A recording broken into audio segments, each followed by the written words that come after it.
Well-intentioned people can say things that are very, very hurtful. I was walking one time in my neighborhood, and a very lovely woman came up to me and said, "Oh my God, Julie, you have cancer. I heard it's so terrible. I can't believe it. How awful." And there's my little daughter standing there, her face just fallen and her eyes huge, and, practically in tears, and thinking, oh my gosh, this woman's like saying all these really bad things about my mom.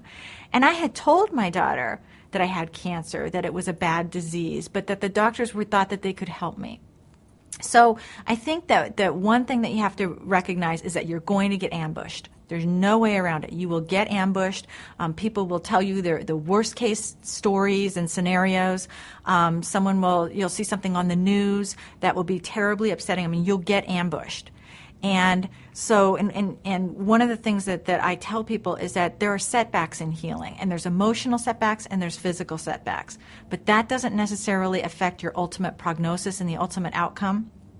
You can prepare yourself a little bit for the emotional setbacks by knowing that they're going to occur, by knowing people will say things that will be very upsetting to you.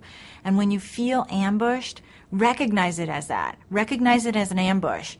And say, wait a second, the reason I'm feeling so bad isn't because my disease has changed at all, or I have a different prognosis now, or anything like that. I'm just feeling bad because of what this person said. And that really isn't relevant to my situation and what's going to happen to me. So if you can recognize it as an ambush, that's really helpful.